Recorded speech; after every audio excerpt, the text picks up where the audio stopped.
WADR, promoting dialogue. It's 6 p.m. in Dakar, 7 p.m. in Port Novo. Good evening, and many thanks for staying tuned to West Africa Democracy Radio, broadcasting on 94.9 FM and worldwide on WADR.org.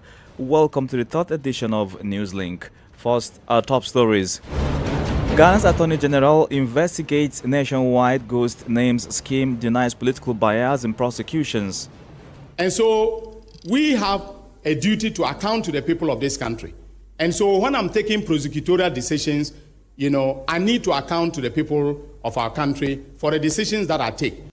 Ongoing education and health sector strike in Guinea-Bissau sparks growing public concern. Monrovia City Court rules to proceed with arson case against former Speaker Kofa and other lawmakers. Evidence are overwhelming, and those who collected the evidence, those are trained, tested, and were in some people in the criminal justice system. FAO, Norway partner to provide food security in some northeastern states of Nigeria. We also have more stories coming up in this edition of Newslink. Stay with us. Here is Abdullahi Hassan with Newslink. Once again, many thanks for joining our broadcast. We begin this edition in Ghana, where the Attorney General, Dr. Dominic Ayine, has revealed an expansive criminal enterprise involving top-level officials at the National Service Scheme, NSS, who allegedly orchestrated a payroll fraud operation across the country. Nationwide criminal enterprise, Ayine's office says it has uncovered evidence suggesting that senior administrators, including district directors, payroll officers, and the NSS CEO, collaborated over several years to inflate the NSS payroll with fake names. He noted that investigators identified 81,805 ghost names used to siphon state resources. We have conclusively established that after collecting these funds, some of the suspects, such as Gezi, Nyako, and Othing, handed them over to suspect Osei Asibe Entry in cash, and on some occasions deposited the cash into his bank account. Osei Asibe was the chief executive, the director general of the National Service Authority. Some directors, such as Gifty Owari Mensah, created and executed a meticulously detailed plan using NSP, National Service Personnel Allowances, as security to obtain a loan of 30,698,218 cedis, 69 pesos, from the Agricultural Development Bank, ADB, at an interest rate of 23%. We have this on record. We have all the bank details. We have everything in the docket. In the 2022-2023 service year, a total of 8,256,000 Ghana cedis was deposited into an Eastwich account. The minister, however, dismissed allegations that recent prosecutions under the government's anti-corruption drive are politically motivated. He stressed that public briefings on prosecutions, modeled after practices in the U.S. justice system, are meant to ensure transparency, not to vilify individuals. And so we have a duty to account to the people of this country. And so when I'm taking prosecutorial decisions, I need to account to the people of our country for the decisions that I take. So this is the whole essence of the exercise, and especially within the context of oral. We don't want any situation where we file charges and then we are being told that we have just decided to persecute people because of their political leanings. In all the press briefings that I have done, I have not mentioned or connected any political party to the actions of the people that I arrest and investigate. Okay? So the idea of doing this is not in order to make any political party look bad or any faction in our Ghanaian politics look bad. what we are doing is simply to account to the people of this country. And it doesn't matter how many times it is said, I will continue to, account to the people of this country through the press briefings that we, the press engagements that we do from time to time. Ghana's Attorney General, Dr. Dominic Ayine, speaking there, will remain in that country because the Registered Nurses and Midwives Association, GRNMA, has officially suspended its nationwide strike following days of tense standoff with the government over delays in the implementation of its conditions of service. The decision was reached after a high-level engagement with the Parliamentary Select Committee on Health amid mounting pressure from the public and widespread disruption to healthcare services. Throughout the strike, many patients were left stranded at public hospitals across the country as critical services come to a halt. Announcing the suspension at a press briefing in Accra, GRNMA President Perpetual Ofori Aponfo said the move was made in response to appeals from the public and patients as well as this timely intervention by Parliament. She also called on the government to demonstrate greater respect for the nursing profession and to urgently address the welfare concerns of its members. As nurses and midwives, we do not take delight in seeing our patients suffer. However, we cannot take good care of others when the system does not take good care of us. Considering all that has transpired from 2nd June 2025 in relation to the pleas of the good people of Ghana, pleas from our patients, and the timely intervention of the Parliamentary Select Committee on Health, the leadership of the association wishes to state as follows. The engagement held with the Parliamentary Select Committee on Health and other interested parties on Thursday, 12 June 2025, was very fruitful and has paved the way for an amicable resolution of the impasse with our employer concerning the implementation of our collective agreements. In view of point 1 above, the Ghana Registered Nurses and Midwives Association's industrial action initiated on 2nd June 2025 is hereby suspended, pending the outcome of the follow-up meeting scheduled for 26 June 2025. We call on our dear nurses and midwives to resume their normal shift duties from Saturday, 14th June 2025. And we wish to assure you that we will not rest on our oars until the collective agreement is fully implemented. Perpetual Ofori Aponfo is president of the Ghana Registered Nurses and Midwives Association, GRNMA. Let's take you to Guinea-Bissau, where strikes in the country's education and health sectors have entered a critical phase, sparking mounting concern among citizens and civil society groups over the prolonged disruption of essential public services. Teachers and healthcare workers across the country have withdrawn their services, demanding better working conditions, salary arrears, and improved infrastructure. Augustine Coley reports. Returning to the country after a week-long official trip, Guinea-Bissau President Umaro Sissoco Embalo faced tough questions from journalists regarding the ongoing strike at Bissau's main hospital. Reporters pressed him on when doctors, some of whom have gone unpaid for as long as 17 months, will receive their salaries. President Embalo dismissed the concerns as incomprehensible, insisting that the government has fulfilled its obligations to civil servants. He further stated that salary increases in the public sector are not possible at this time due to budgetary constraints tied to agreements with the International Monetary Fund (IMF). In the meantime, the strike continues, paralyzing key public services. Bissau's main hospital is overwhelmed, struggling to accommodate patients with limited staff and resources, and alternatives remain scarce for those in urgent need of care. With just 5 months until the presidential election, unions are intensifying pressure on the government, hoping to amplify their demands and secure meaningful concessions. The crisis has now widened as judiciary staff have joined the strike alongside teachers and healthcare workers.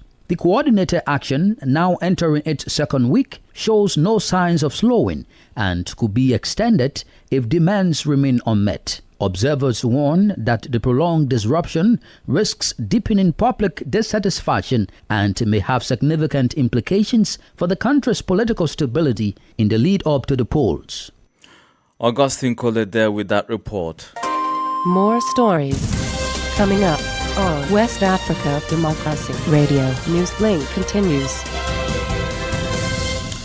In Liberia, the Monrovia City Council Court has ruled that the arson case involving former House Speaker Fonati Kofa and 4 other lawmakers will proceed to trial. Following a parliamentary hearing held this week in the capital, the court denied the defendant's motion to dismiss the charges, transferring the case to Criminal Court A for full prosecution.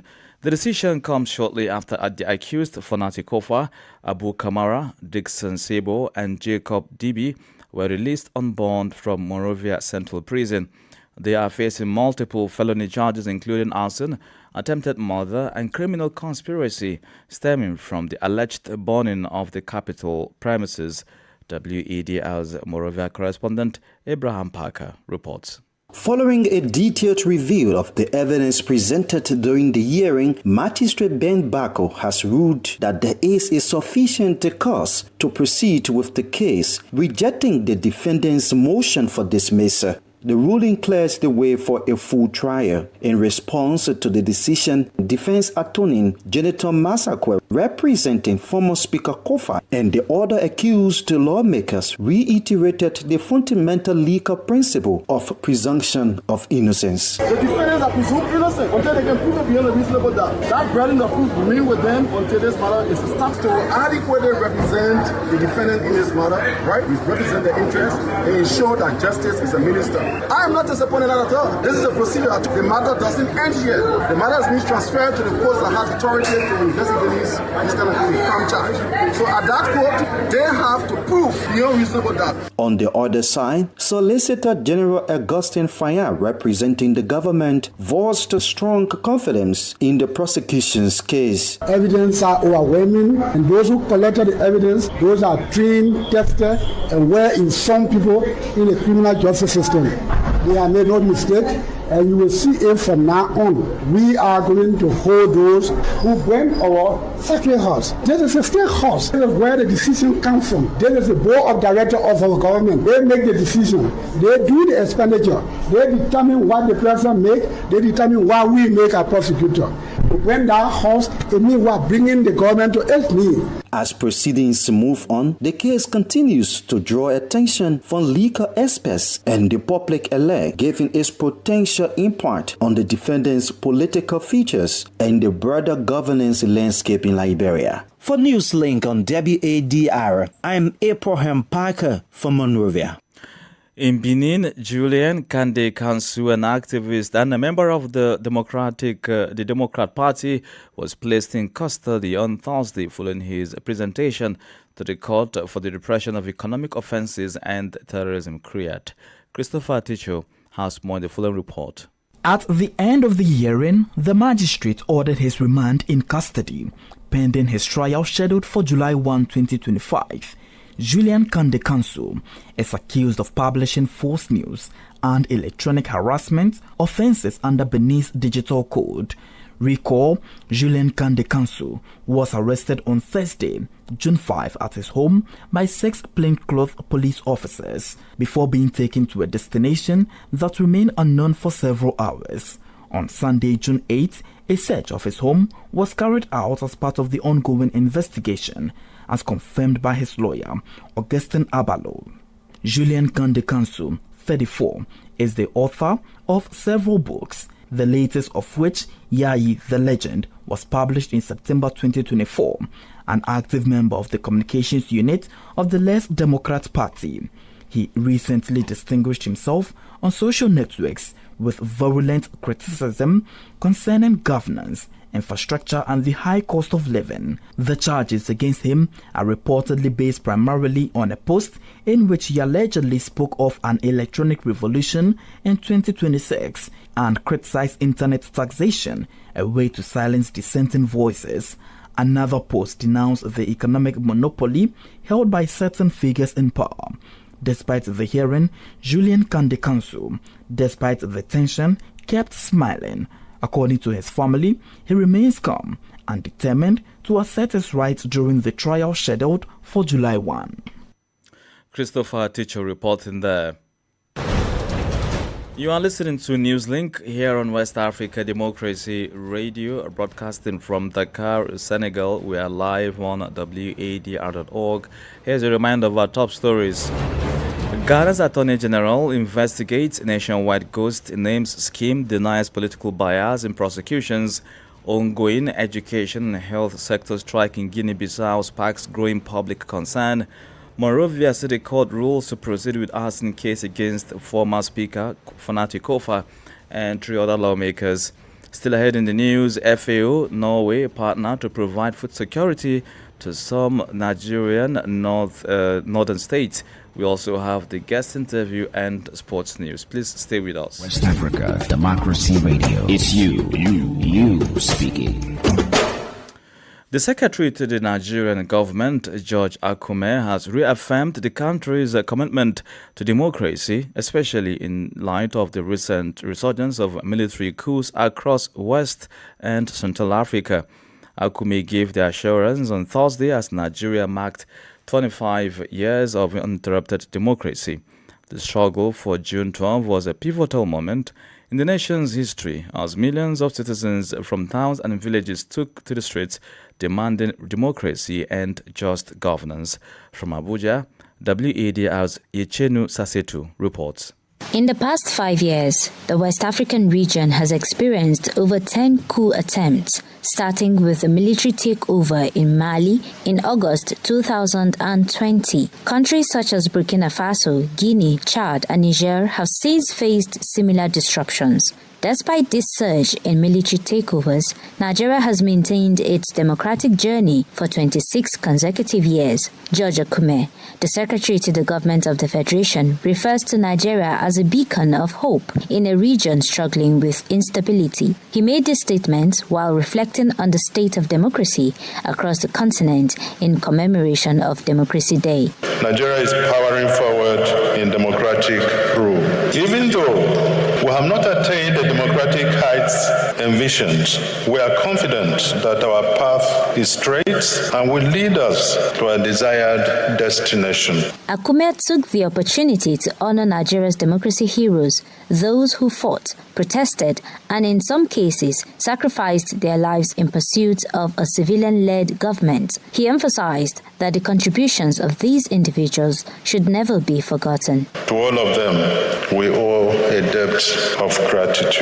We can only immortalize them by ensuring that we guide and guard our democracy, that we work to bring development to Nigeria. Democracy without development is empty and is bound to fail. Meanwhile, Nigerian President Bola Ahmed Tinubu, in his address on Thursday, pledged to uphold the democratic rights of all citizens, particularly the freedom of speech.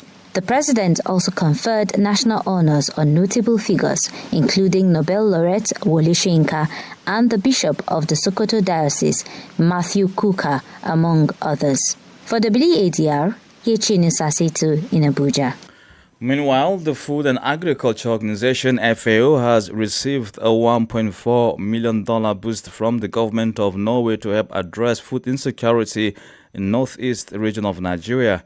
At the signing ceremony in Abuja, FAO representative to the country and ECOWAS Dominic Kwako thanked the Norwegian government for the timely intervention. He said the funding would enable the organization to scale up critical support to farmers in the most affected areas. This addendum, and I want to say again, particularly in this very, very difficult funding situation, global funding situation, will really help FAO to address the food insecurity in the country. And I want to take an example. This year in January, FAO, we plan to assist more than 50,000 farmers. Because of the funding constraint, we are able to assist only 25,000, so only 50%.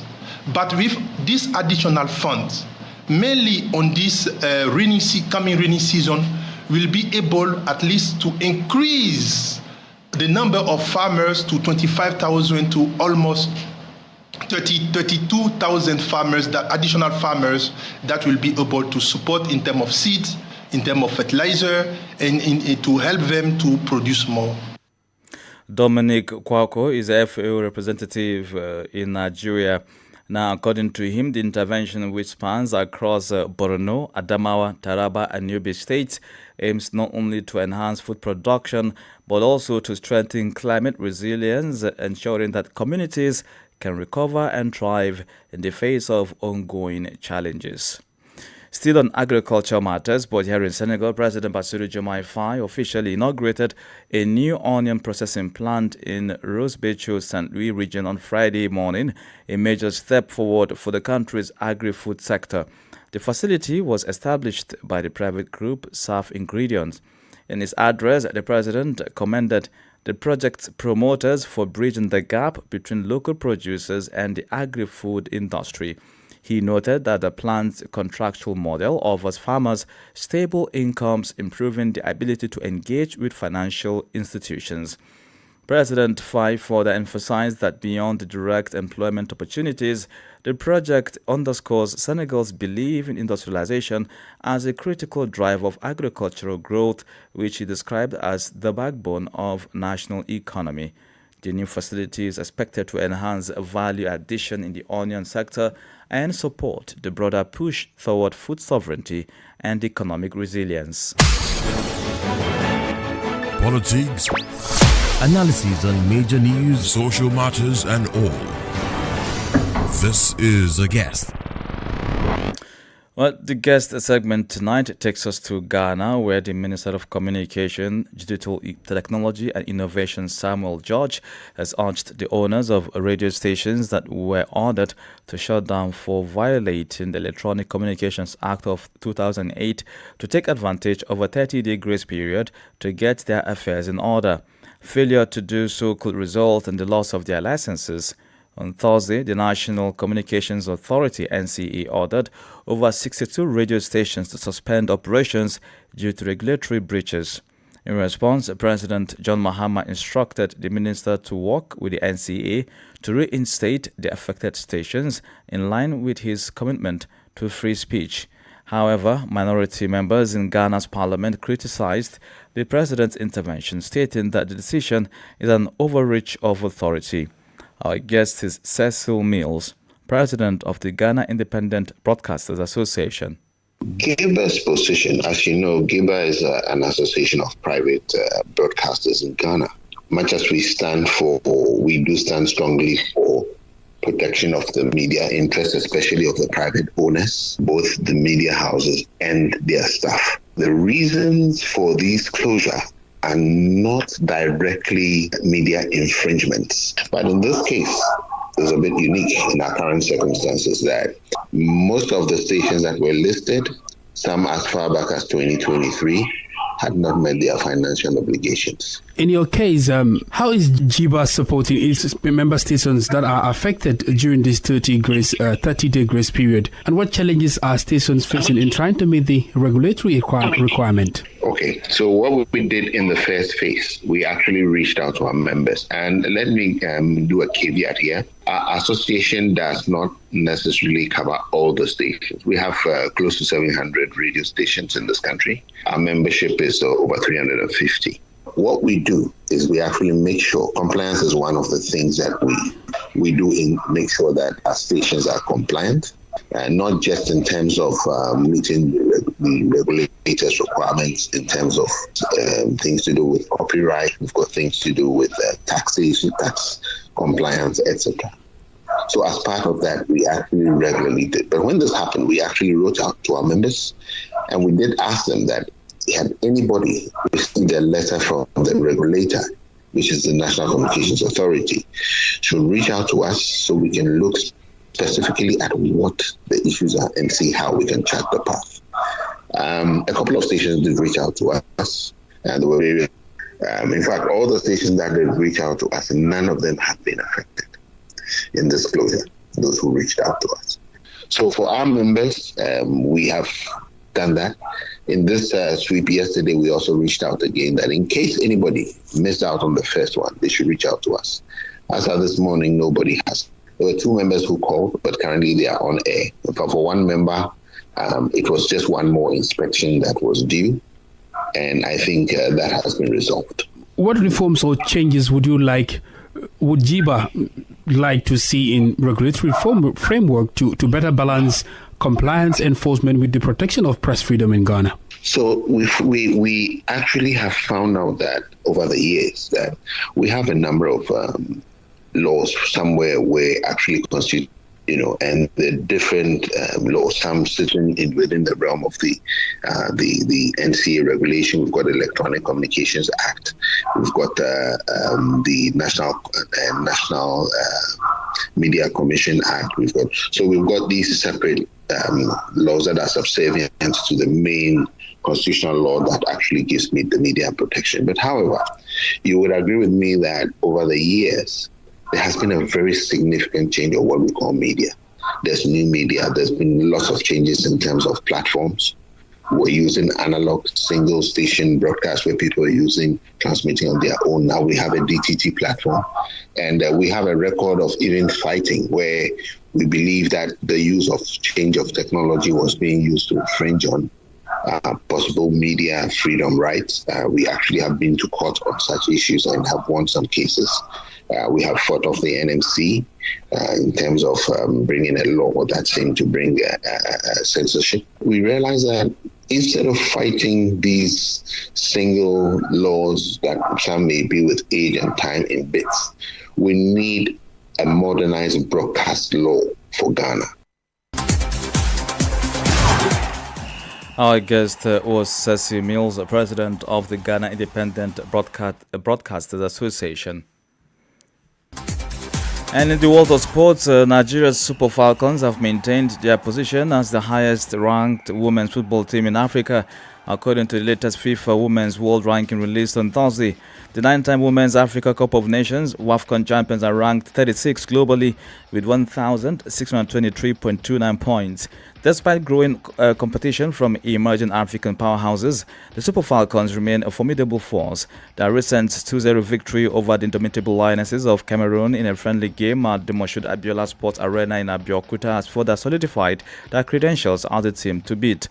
South Africa, who notably reached the round of 16 at the 2023 FIFA Women's World Cup, holds firm as Africa's second-best team, ranked 54th globally. Morocco, another nation that made a historic World Cup knockout stage appearance, is positioned third in Africa and 60th globally. These teams, alongside Cameroon 64th, Zambia 65th, and Ghana 66th, represent the leading contenders vying for continental supremacy. Completing Africa's top 10 are Cote d'Ivoire 72nd, Mali 78th, Senegal 81st, and Algeria 82nd. And with that, we've come to the end of this edition of Newslink here on West Africa Democracy Radio, broadcasting from Dakar, Senegal. Thank you for listening, and many thanks to Maudio Juf and Sheikh Njai for the technical support. Do interact with us via social media platforms, X, Instagram at WADR English, on Facebook, WADR English Service, and stream live on WADR.org. Coming up at the bottom of the hour is a rebroadcast of WADR's security program in the Sahel. I'm Abdullah Hassan. Good evening. And many thanks to you for listening to Newslink via Hot 104.3 FM, New Me FM 94.